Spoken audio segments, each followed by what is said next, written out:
My name is Andrei Gudkov. I am Professor of Oncology and the Senior Vice President for Basic Science of Roswell Park Cancer Institute. Also, I'm chairing the Department of Cell Stress Biology here in Roswell. One of the best drug candidates which we developed so far received the name Protectan CBLB502, which is actually a strongly modified and pharmacologically optimized protein of bacteria which naturally reside in our guts. This protein is named flagellum. Flagellum is part of the moving organelle of bacteria, which actually determines the ability of bacteria to move in liquid media. And flagellum, when you inject it into the body, is interpreted by the body as a massive invasion of bacteria, and the organism activates and mobilizes natural defense mechanisms to prevent bacterial infection.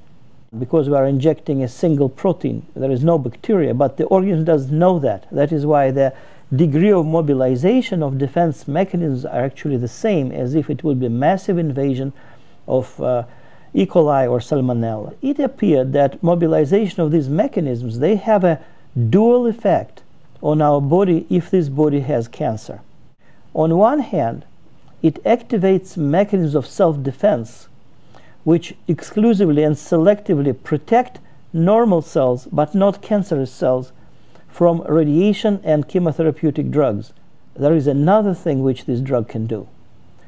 Besides reducing death of normal tissues, it activates our immune resources, which became activated to the degree that they start attacking the tumor in a much more efficient way than they could do before.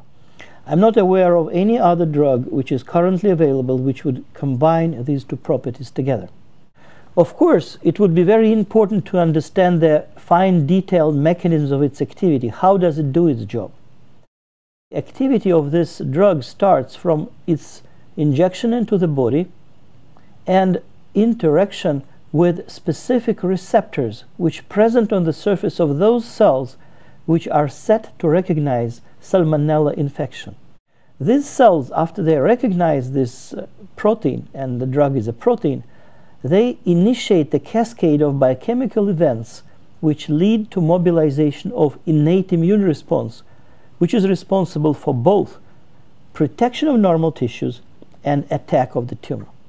And recently, we teamed up with one of the most highly visible and famous group in Scripps Clinic in San Diego, led by Ian Wilson, and another members of the team are researchers from Burnham Institute for Medical Research, also in San Diego, and Dr. Andrei Osterman is the leader there.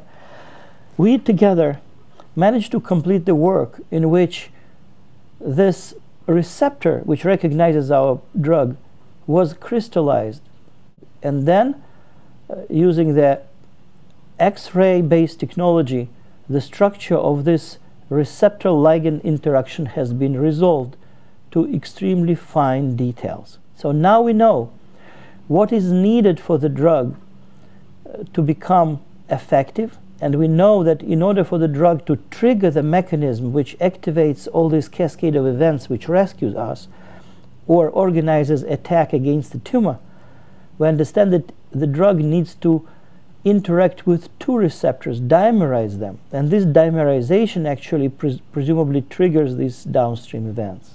What does it mean for us in terms of practical implications? First of all, this is the reflection of the crowning point of a huge research undertaking taken by 3 large institutions and demonstration of efficacy of our collaboration. Second, it brought us to the stage when we can do things with this drug in much more efficacious way, with much better understanding what can be changed further in the structure of the drug in order to make this interaction even more efficacious. We can also now develop new tools which could mimic the activity of the drug even in a more effective way than the current tools we generated from bacterial proteins.